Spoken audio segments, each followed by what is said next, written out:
Hello every one. WhatsApp മെസ്സേജുകളേക്കാൾ കൂടുതൽ തവണ bank balance എടുത്ത് നോക്കുന്ന ഒരാളാണോ നിങ്ങൾ? അല്ലെങ്കിൽ ആമസോൺ കാർട്ടിൽ ഐറ്റംസ് എല്ലാം ആഡ് ചെയ്തിട്ട് ബഡ്ജറ്റിനെ കുറിച്ച് പേടിയുള്ളത് കൊണ്ട് വാങ്ങണോ വേണ്ടയോ എന്ന് തീരുമാനിക്കാൻ കഴിയാതിരിക്കുന്ന ഒരാളാണോ നിങ്ങൾ? എങ്കിൽ നിങ്ങളൊരു അണ്ടർ കവർ ഫിനാൻഷ്യൽ ഗുരു ആയിരിക്കാം.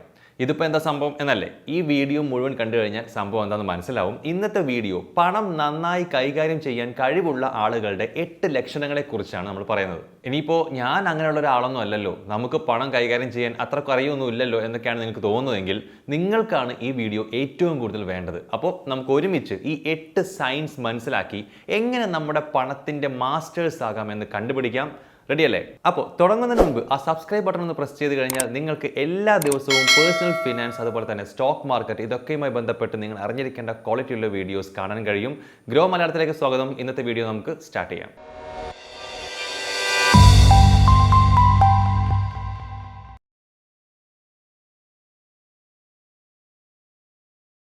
അപ്പോൾ പണം നന്നായിട്ട് കൈകാര്യം ചെയ്യാൻ കഴിയുന്ന ആളുകളുടെ സൈൻ നമ്പർ 1 നമ്മൾ പറയാൻ പോവാണ്. അവർക്ക് ഒരു ഫിനാൻഷ്യൽ പ്ലാൻ ഉണ്ടായിരിക്കും. എവിടേക്കാണ് പോകുന്നതെന്ന് അറിയാതെ വണ്ടി ഓടിച്ചു കഴിഞ്ഞാൽ എങ്ങനെ ഉണ്ടാവും? എവിടെയും എത്താതെ വെറുതെ ഇങ്ങനെ കറങ്ങിക്കൊണ്ടിരിക്കും അല്ലേ? പ്ലാൻ ഇല്ലാതെ പണം കൈകാര്യം ചെയ്യുന്നതും ഇതുപോലെ തന്നെയാണ്. ഒരുപാട് സമ്പാദിക്കുന്നതിലല്ല, നിങ്ങൾ കഷ്ടപ്പെട്ട് സമ്പാദിച്ച പണത്തിന് ഒരു റോഡ് മാപ്പ് ഉണ്ടാക്കുന്നതിലാണ് കാര്യം. അപ്പോൾ നിങ്ങൾക്ക് വ്യക്തമായിട്ടുള്ളൊരു ഫിനാൻഷ്യൽ ഗോൾ ഓൾറെഡി ഉണ്ടോ? പുതിയ വീടിന് വേണ്ടിയിട്ട് സേവ് ചെയ്യണം, അല്ലെങ്കിൽ ഡ്രീം കാർ വാങ്ങണം, അല്ലെങ്കിൽ ഒരു ഗോവ ട്രിപ്പിന് പോകണം, അങ്ങനെ ഗോളുകൾ എന്തുമാവാം. ഈ ഗോൾസിലേക്ക് എത്താൻ വേണ്ട ഒരു ബജറ്റ് കയ്യിലുണ്ടോ എന്നുള്ളതാണ് ചോദ്യം. അതെ എന്നാണ് നിങ്ങളുടെ ആൻസർ എങ്കിൽ നിങ്ങൾക്ക് സ്വയം ഒന്ന് അഭിനന്ദിക്കാം. നിങ്ങൾ ശരിയായ ട്രാക്കിലാണ് പോയിക്കൊണ്ടിരിക്കുന്നത്. പക്ഷേ ഓർക്കുക, ഈ ഗോൾസ് സെറ്റ് ചെയ്യുന്നത് മാത്രമല്ല കാര്യം, നിങ്ങളുടെ പ്രോഗ്രസ് ട്രാക്ക് ചെയ്യണം, വേണ്ട അഡ്ജസ്റ്റ്മെന്റുകൾ നടത്തണം, പിന്നെ ജീവിതത്തിലെ അപ്രതീക്ഷിത സംഭവങ്ങൾ കൈകാര്യം ചെയ്യാൻ വേണ്ട പണം നമ്മുടെ കയ്യിൽ ഉണ്ടാകണം. ഉദാഹരണത്തിന് നിങ്ങളുടെ ഫോൺ ഒരു ബക്കറ്റ് വെള്ളത്തിലങ്ങ് വീണു എന്ന് വിചാരിക്കുക. പുതിയത് വാങ്ങണമല്ലോ, എന്തായാലും പൈസ ആവശ്യം വരും. അത്തരം സാഹചര്യങ്ങൾ കൂടി നമ്മൾ നേരിടേണ്ടി വരും. ഇപ്പോൾ നിങ്ങൾ ആലോചിക്കുന്നത് എനിക്കൊരു ഫിനാൻഷ്യൽ പ്ലാൻ ഇല്ലല്ലോ എന്നാണെങ്കിൽ പേടിക്കേണ്ട. അത് തുടങ്ങാൻ ഒരിക്കലും വൈകിട്ടില്ല. ഇപ്പോൾ മുതൽ തുടങ്ങിയാൽ മതി. അതിനുവേണ്ടി നിങ്ങളുടെ ഫിനാൻഷ്യൽ ഗോൾസ് കണ്ടെത്തുക, അതിലെത്താൻ വേണ്ട ബജറ്റ് ഉണ്ടാക്കുക, നിങ്ങളുടെ പ്രോഗ്രസ് ഇടയ്ക്കിടെ നോക്കുക. പിന്നെ നിങ്ങൾ പ്രതീക്ഷിച്ച വേഗത്തിൽ കാര്യങ്ങൾ നീങ്ങുന്നില്ലെങ്കിൽ കൂടുതൽ സേവ് ചെയ്യാനോ അല്ലെങ്കിൽ സമ്പാദിക്കാനോ ഉള്ള വഴികളും നോക്കുക. അപ്പോൾ ഇന്ന് മുതൽ തന്നെ ഫിനാൻഷ്യൽ പ്ലാൻ ഉണ്ടാക്കാൻ തുടങ്ങിക്കോളൂ. ഇനി രണ്ടാമത്തെ സൈൻ എന്താണെന്ന് നോക്കാം. സമയത്തിന് ബില്ലുകൾ അടക്കുക എന്നുള്ളതാണ് ആ രണ്ടാമത്തെ ലക്ഷണം. ഇത് കണ്ടോ, ഇതൊരു ഇലക്ട്രിസിറ്റി ബില്ലാണ്. വീട്ടിൽ നമുക്കൊക്കെ കിട്ടുന്നത് പോലെയുള്ള ഒരു സാധാരണ ഇലക്ട്രിസിറ്റി ബിൽ. പക്ഷേ ഈ ബില്ല് എങ്ങനെ എപ്പോൾ അടയ്ക്കുന്നു എന്നത് നമ്മുടെ പണം കൈകാര്യം ചെയ്യാനുള്ള കഴിവിനെ കുറിച്ച് ഒരുപാട് മനസ്സിലാക്കി തരുന്ന ഒരു കാര്യമാണ് എന്ന് നിങ്ങൾക്കറിയോ? ഇത് നമ്മുടെ ഫ്രണ്ട് റാം. നമ്മളിൽ പലരെയും പോലെ റാമിന് മാസത്തിൽ ഒരിക്കൽ സാലറി കിട്ടുന്നു. മൂപ്പർക്ക് യൂഷ്വൽ ബില്ലുകളൊക്കെ ഉണ്ട്, ഇലക്ട്രിസിറ്റി, ഫോൺ, ഇന്റർനെറ്റ്. അല്ലാതെ അസാധാരണമായിട്ടുള്ള ബില്ലുകളൊന്നും വരാറില്ല. ഇനി റാം ചെയ്യുന്ന ഒരു സ്മാർട്ട് ആയിട്ടുള്ള കാര്യം എന്താണെന്ന് പറയാം.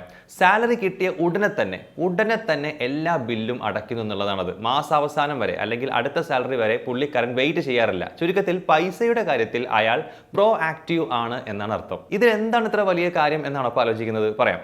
ഇങ്ങനെ ചെയ്യുന്നതോടുകൂടി റാം അതാത് മാസത്തെ ശമ്പളത്തെ മാത്രം ആശ്രയിച്ച് ജീവിക്കുന്ന സാഹചര്യം ഉണ്ടാക്കുകയാണ് ലൈഫിൽ. ബില്ല് അടയ്ക്കാൻ അടുത്ത സാലറിക്ക് കാത്തു നിൽക്കണം എന്ന സാഹചര്യം ഉണ്ടാക്കുന്നില്ല എന്ന് അയാൾ ഉറപ്പാക്കുന്നു. നമുക്ക് ഈ സിമ്പിൾ ടേബിൾ നോക്കാം. ഇത് റാമിന്റെ സാലറി, ഇത് അയാളുടെ ബില്ലുകൾ. സാലറി കിട്ടിയ ഉടനെ അയാൾ ബില്ല് അടയ്ക്കുന്നു ഇവിടെ കാണാം. ഇപ്പോൾ എത്രയാണ് ബാക്കിയുള്ളത്? സേവ് ചെയ്യാനും ഇൻവെസ്റ്റ് ചെയ്യാനും പിന്നെ കുറച്ച് ഫണ്ടിനും എൻജോയ്മെന്റിനും ഉള്ള പൈസ അതാണ്. അങ്ങനെയാണ് നിങ്ങൾ സ്മാർട്ടായിട്ട് പണം കൈകാര്യം ചെയ്യാൻ പഠിക്കേണ്ടത്. അപ്പോൾ ഫ്രണ്ട്സ്, അതാത് മാസത്തെ സാലറി കൊണ്ട് ബില്ലുകൾ സമയത്ത് അടയ്ക്കുന്നത് നിങ്ങൾക്ക് പണം നന്നായിട്ട് കൈകാര്യം ചെയ്യാൻ അറിയാം എന്നതിൻ്റെ സിമ്പിൾ പക്ഷേ പവർഫുൾ ആയിട്ടുള്ള ഒരു ലക്ഷണമാണ്. നമ്മുടെ ഫ്രണ്ട് റാമിനെ പോലെ നിങ്ങളും ഈ സ്ട്രാറ്റജിയാണ് ഇപ്പോൾ തന്നെ പിന്തുടരുന്നതെങ്കിൽ സ്വയം ഒന്ന് നിങ്ങൾക്ക് അഭിനന്ദിക്കാം. നിങ്ങൾ ശരിയായ ട്രാക്കിലാണ്. ഇങ്ങനെയുള്ള ചെറിയ ശീലങ്ങളാണ് വലിയ ഫിനാൻഷ്യൽ വിജയങ്ങൾക്ക് കാരണമാകുന്നത്. ഓർക്കുക, ഓരോ രൂപയും പ്രധാനമാണ്. ഇനി മൂന്നാമത്തെ ലക്ഷണത്തിലേക്ക് പോകാം. ഒരു എമർജൻസി ഫണ്ട് ഉണ്ടായിരിക്കുക എന്നുള്ളതാണ് അത്. പേര് സൂചിപ്പിക്കുന്നത് പോലെ പെട്ടെന്നുള്ള ചിലവുകൾക്ക് വേണ്ടിയിട്ട് പ്രത്യേകം മാറ്റി വെച്ചിരിക്കുന്ന സേവിങ്സ് അക്കൗണ്ടാണ് എമർജൻസി ഫണ്ട്.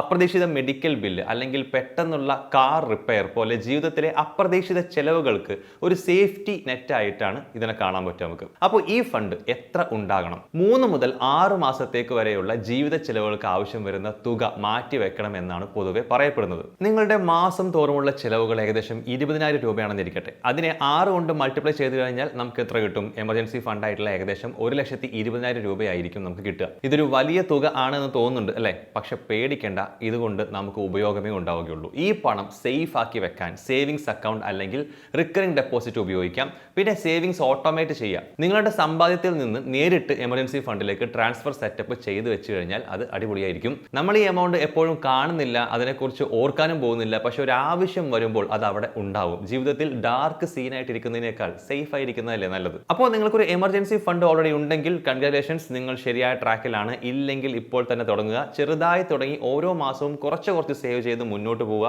ഓർക്കുക, ഒരു ചെറിയ തുക പോലും ചില സമയങ്ങളിൽ ലൈഫ് സേവർ ആയേക്കാം. അപ്പോൾ ഫ്രണ്ട്സ്, എമർജൻസി ഫണ്ട്സിനെ കുറിച്ചുള്ള ഒരു ക്വിക്ക് ഓവർവ്യൂ ആയിട്ട് ഇനി നമുക്ക് 4ാമത്തെ ലക്ഷണത്തിലേക്ക് പോകാം. പണം കൈകാര്യം ചെയ്യുന്നവർ റിട്ടയർമെന്റിന് വേണ്ടി സേവ് ചെയ്യുന്നു എന്നുള്ളതാണ് ആ 4ാമത്തെ സൈൻ. ഈ പിഗ്ഗി ബാഗ് കണ്ടോ? അത് നിങ്ങളുടെ റിട്ടയർമെന്റ് ഫണ്ട് ആണെന്ന് കരുതുക. നിങ്ങൾ അതിൽ കോയിൻസ് ആഡ് ചെയ്തുകൊണ്ടിരുന്നു കഴിഞ്ഞാൽ പ്രായമാകുമ്പോൾ നിങ്ങൾക്കൊരു ട്രഷർ കിട്ടിയതുപോലെ ആയിരിക്കും അല്ലെ?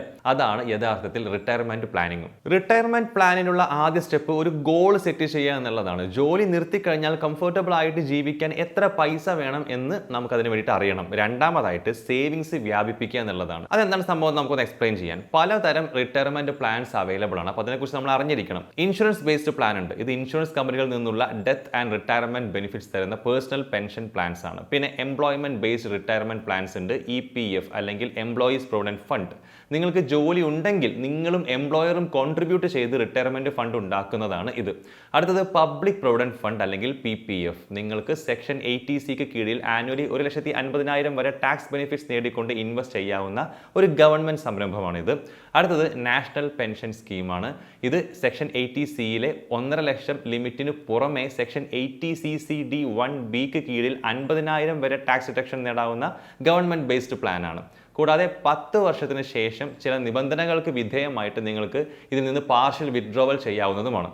ആൻഡ് അവസാനമായി ഹോൾ ലൈഫ് ULIPs അല്ലെങ്കിൽ യുണൈറ്റഡ് ലിങ്ക്ഡ് ഇൻഷുറൻസ് പ്ലാൻസ്. ഇതിൽ പണം ജീവിതകാലം മുഴുവൻ ഇൻവെസ്റ്റ് ചെയ്തിരിക്കും. നിങ്ങൾക്ക് റിട്ടയർമെന്റിന് ശേഷം ടാക്സ് ഫ്രീ വിത്ഡ്രോവൽസ് നടത്തുകയും ചെയ്യാം. ഇനി കാര്യത്തിലേക്ക് വരാം. ഏത് റിട്ടയർമെന്റ് പ്ലാൻ എടുത്തു കഴിഞ്ഞാലും അത് വേഗം തന്നെ തുടങ്ങുക എന്നുള്ളതാണ് ഏറ്റവും ഇമ്പോർട്ടൻറ്റ്. സ്ഥിരമായിട്ട് അതിലേക്ക് കോൺട്രിബ്യൂട്ട് ചെയ്തുകൊണ്ടിരിക്കുകയും ചെയ്യാം. നമ്മളൊരു റോഡ് ട്രിപ്പ് പ്ലാൻ ചെയ്യുന്നത് പോലെയാണ് റിട്ടയർമെന്റിന് വേണ്ടി പ്ലാൻ ചെയ്യുന്നത്. ഫിനാൻഷ്യൽ ഫ്യൂച്ചറിലേക്കുള്ള ഒരു ജേണിയാണ് ഇത്. ഇതൊരു ലോങ് ഡ്രൈവ് ആണെന്ന് തോന്നും, പക്ഷേ ശരിയായ പ്ലാനിങ് കൊണ്ട് നമ്മൾ ഉറപ്പായിട്ടും ലക്ഷ്യസ്ഥാനത്ത് എത്തും എന്നുള്ളത് നമുക്ക് ഉറപ്പിക്കാം. അപ്പോൾ നിങ്ങൾ ഓൾറെഡി റിട്ടയർമെന്റിന് വേണ്ടി സേവ് ചെയ്ത് തുടങ്ങിയ ആളാണെങ്കിൽ നിങ്ങൾ സൂപ്പറാണ് എന്നാണ് അർത്ഥം. അപ്പോൾ അതത്രേ ഉള്ളൂ. ഇനി നമുക്ക് സൈൻ നമ്പർ 5ലേക്ക് പോകാം. അത് ഇൻവെസ്റ്റ് ചെയ്യലാണ്. പണം കൈകാര്യം ചെയ്യുന്നതിൽ നല്ല കഴിവുണ്ട് എന്നതിൻ്റെ വ്യക്തമായിട്ടുള്ള ലക്ഷണമാണ് ഇൻവെസ്റ്റ് ചെയ്യുന്നു എന്നുള്ളത്. ഒരു ബാലൻസ്ഡ് ഡയറ്റിന് വേണ്ടിയിട്ട് നമ്മൾ പല ഇൻഗ്രീഡിയൻസ് ചേർന്നിട്ടുള്ള മീൽസ് പ്ലാൻ ചെയ്യുന്നത് പോലെ ഫിനാൻഷ്യൽ ഹെൽത്തിന് വേണ്ടി വിവേകത്തോടെ ഇൻവെസ്റ്റ്മെന്റ് നടത്തണം. ഇൻവെസ്റ്റിംഗ് എന്ന് പറഞ്ഞു കഴിഞ്ഞാൽ സമയം പോകുന്തോറും റിട്ടേൺസ് നേടാവുന്ന അസറ്റ്സിൽ നിങ്ങൾ പണം ഇടുന്നു എന്നാണ് അർത്ഥം. നിങ്ങൾ ആക്റ്റീവായി ജോലി ചെയ്യുന്നില്ലെങ്കിൽ പോലും പണം നിങ്ങൾക്ക് വേണ്ടി വർക്ക് ചെയ്യുന്നു എന്നുള്ളതാണ് ഇതിൻ്റെ അർത്ഥം. ഈ ഇൻവെസ്റ്റ്മെന്റുകൾ stocks, bonds, real estate, mutual funds എന്നീ രൂപത്തിലായിരിക്കാം. ഇനി ഒരു ബാലൻസ്ഡ് മീലിൽ പലതരം ഫുഡ് ഐറ്റംസ് ഉള്ളതുപോലെ തന്നെ ബാലൻസ്ഡ് ഫിനാൻഷ്യൽ പോർട്ട്ഫോളിയോയിൽ പലതരം ഇൻവെസ്റ്റ്മെന്റ്സ് വേണം. ഈ കൺസെപ്റ്റാണ് നമ്മൾ ഡൈവേഴ്സിഫിക്കേഷൻ എന്ന് വിളിക്കുന്നത്. ഇൻവെസ്റ്റ്മെന്റുകൾ വ്യാപിപ്പിക്കുന്നതുകൊണ്ട് റിസ്ക് സ്പ്രെഡ് ചെയ്യാൻ സഹായിക്കും. അതുകൊണ്ട് ഒരു ഇൻവെസ്റ്റ്മെന്റ് പെർഫോം ചെയ്തില്ലെങ്കിൽ പോലും മറ്റേത് നന്നായിട്ട് പോകുന്നുണ്ടെങ്കിൽ റിസ്ക് കുറയും. ഇപ്പോൾ ഒരു ഇൻവെസ്റ്റ്മെന്റ് മെറ്റൽ സ്റ്റോക്സ് ആണെങ്കിൽ അത് മോശമായി കഴിഞ്ഞാൽ തന്നെ മ്യൂച്വൽ ഫണ്ടുകളും ബോണ്ടുകളും അത് ബാലൻസ് ചെയ്തേക്കാം. അപ്പോൾ ഇൻവെസ്റ്റ് ചെയ്യുക എന്നതിലാണ് കാര്യം. നിങ്ങൾ ഫ്യൂച്ചറിനായിട്ട് പ്ലാൻ ചെയ്യുന്നു എന്നാണ് അത് കാണിക്കുന്നത്. ഇനി നിങ്ങൾ ഇൻവെസ്റ്റ് ചെയ്യാൻ തുടങ്ങുമ്പോൾ എല്ലാ മുട്ടകളും കൂടി ഒരു ബാസ്ക്കറ്റിൽ ഇടില്ല എന്നതുപോലെ തന്നെ എല്ലാ പണവും ഒരു സ്ഥലത്ത് മാത്രം വെക്കരുത്. പകരം ഡൈവേഴ്സിഫൈ ചെയ്യുക. അപ്പോൾ നമുക്കിനി അടുത്ത സൈനിലേക്ക് കടക്കാം. എക്സ്ട്രാ പണം കയ്യിൽ വരുമ്പോൾ എല്ലാം ചിലവാക്കി തീർക്കാതിരിക്കുക എന്നുള്ളതാണ് ആ സൈൻ. നിങ്ങളൊരു മണി സൂപ്പർ സ്റ്റാർ ആണ് എന്നതിൻ്റെ 6ാമത്തെ ലക്ഷണമാണ് അത്. ബോണസ് കിട്ടുമ്പോൾ പാർട്ടിയും ഫൈൻ ഡൈനിങ്ങും ആണ് നിങ്ങൾ ആലോചിക്കുന്നതെങ്കിൽ നമ്മളൊന്ന് സംസാരിക്കേണ്ടിയിരിക്കുന്നു. നമുക്കൊരു നല്ല പാർട്ടിയും ബിരിയാണിയും ഒക്കെ ഇഷ്ടമാണ് എന്നുള്ളത് ശരി തന്നെ. പക്ഷേ ഒരു ചെറിയ സീക്രട്ട് പറയട്ടെ. നിങ്ങളുടെ ബോണസ് വെറും ഫണ്ടിന് വേണ്ടിയുള്ള പണം അല്ല. അത് നിങ്ങൾ കഷ്ടപ്പെട്ട് സമ്പാദിച്ച ഇൻകത്തിൻ്റെ ഭാഗമാണ്. അപ്പോൾ തീർച്ചയായിട്ടും സ്വയം ഒന്ന് ട്രീറ്റ് ചെയ്യണം, സംശയമൊന്നുമില്ല. പക്ഷേ അധികമാകരുത്. പകരം എന്തുകൊണ്ട് കുറച്ച് ഇൻവെസ്റ്റ് ചെയ്തുകൂടാ? അല്ലെങ്കിൽ എന്തെങ്കിലും കടം വീട്ടാൻ വേണ്ടിയിട്ട് അത് ഉപയോഗിച്ചുകൂടാ? അപ്പോൾ അടുത്ത തവണ ബോണസ് വരുമ്പോൾ ഓർക്കുക, അത് ചിലവാക്കാൻ മാത്രമുള്ളതല്ല, വളർത്താനും കൂടെ ഉള്ളതാണ്. നിങ്ങളിത് ഓൾറെഡി ചെയ്യുന്ന ഒരാളാണെങ്കിൽ നിങ്ങൾക്ക് പണം കൈകാര്യം ചെയ്യാനുള്ള കഴിവുണ്ട് എന്നതിൻ്റെ മറ്റൊരു ലക്ഷണമാണത്. കൺഗ്രാറ്റുലേഷൻസ്. അപ്പോൾ ഇനി നമുക്ക് 7th സൈനിലേക്ക് പോകാം. നിങ്ങൾക്ക് കടങ്ങൾ ഇല്ല എന്നുള്ളതാണ് ആ സൈൻ. നിറയെ കല്ലുകൾ നിറച്ചിട്ടുള്ള ഒരു ചാക്കും തൂക്കി നടക്കുന്നത് പോലെയാണ് കടം എന്ന് പറയുന്നത്. സ്ട്രെസ്സും ഉണ്ടാകും, ഫ്രീഡം കുറയുകയും ചെയ്യും. ആ ചാക്കെടുത്തൊന്ന് മാറ്റി വെച്ച് കഴിഞ്ഞാൽ എന്തൊരു ആശ്വാസമായിരിക്കും അല്ലേ? അതാണ് കടങ്ങൾ ഇല്ലാതിരിക്കുമ്പോൾ നമുക്ക് തോന്നുന്ന ഒരു ഫീല്. ക്രെഡിറ്റ് കാർഡ് ബില്ലോ അല്ലെങ്കിൽ സ്റ്റുഡൻറ് ലോണോ മോർട്ട്ഗേജോ ആവട്ടെ, അത് അടച്ച് തീർക്കുക എന്ന് വെച്ച് കഴിഞ്ഞാൽ നമുക്ക് ആവശ്യമുള്ള കാര്യങ്ങൾക്ക് സേവ് ചെയ്യാനും ഇൻവെസ്റ്റ് ചെയ്യാനും ചെലവാക്കാനും കൂടുതൽ പണം കയ്യിൽ കിട്ടുന്നു എന്നുകൂടെയാണ് അർത്ഥം. ഇനിയിപ്പോൾ നിങ്ങൾക്ക് കടങ്ങൾ ഉണ്ടെങ്കിൽ പേടിക്കേണ്ട, ഒരു ഡെറ്റ് റീപേയ്മെന്റ് പ്ലാൻ തുടങ്ങിയാൽ മതി. പുതിയ കടങ്ങൾ ഒഴിവാക്കി പതുക്കെ ഓരോ സ്റ്റെപ്പ് വെച്ച് നമുക്ക് തുടങ്ങാം. കടങ്ങൾ ഇല്ല എന്ന് വെച്ച് കഴിഞ്ഞാൽ ഫിനാൻഷ്യൽ ഫ്രീഡം മാത്രമല്ല കാര്യം, സ്ട്രെസ് കുറയും, ക്രെഡിറ്റ് സ്കോർ മെച്ചപ്പെടും, അതുപോലെ തന്നെ പൈസ ഇല്ലാത്തത് കൊണ്ട് ആഗ്രഹങ്ങൾ നേടാൻ കഴിയില്ലല്ലോ എന്നുള്ള പേടി നമുക്ക് ഇല്ലാതാകും. അപ്പോൾ നിങ്ങൾക്ക് കടങ്ങൾ ഇല്ലെങ്കിൽ സ്വയം ഒന്ന് ക്ലാപ്പ് ചെയ്തേക്കൂ. പണം കൈകാര്യം ചെയ്യാനുള്ള 7ാമത്തെ കഴിവ് നിങ്ങൾക്കുണ്ട് എന്നുള്ളതാണ് എൻ്റെ അർത്ഥം. ഇതുവരെ എല്ലാം നിങ്ങളുടെ കാര്യത്തിൽ ശരിയാണ് എന്നുണ്ടെങ്കിൽ, ഇതുവരെ വളരെയധികം ശരിയാണെങ്കിൽ, നിങ്ങൾ ഒരു മണി മാസ്റ്ററോ ആണോ എന്നറിയാൻ അടുത്തത്, അതായത് 8ാമത്തെ സൈൻ കൂടെ നമുക്കൊന്ന് നോക്കാം. നിങ്ങൾക്ക് സാമ്പത്തിക കാര്യങ്ങളിൽ സമാധാനവും നിയന്ത്രണവും ഉണ്ട് എന്നുള്ളതാണ് ആ ലക്ഷണം. നിങ്ങൾ മണി ഗുരു ആണ് എന്നതിൻ്റെ 8ാമത്തെയും അവസാനത്തെയും സൈനാണ് ഇത്.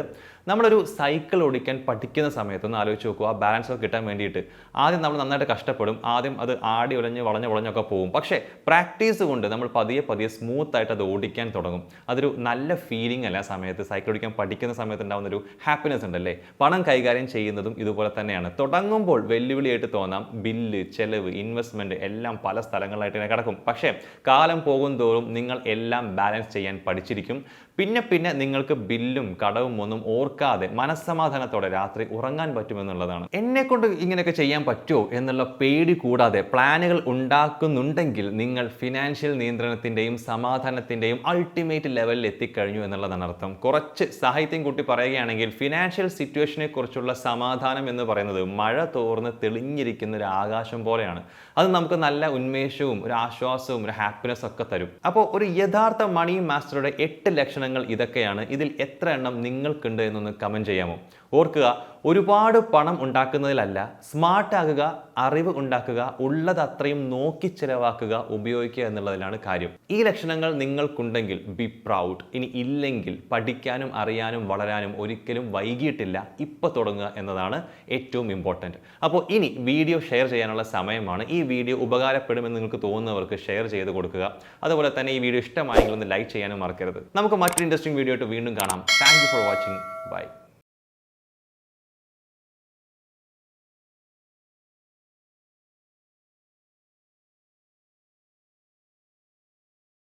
Investment in securities market are subject to market risks. Read all the related documents carefully before investing. Please read the risk disclosure documents carefully before investing in equity shares, derivatives, mutual fund, and or other instruments traded on the stock exchanges.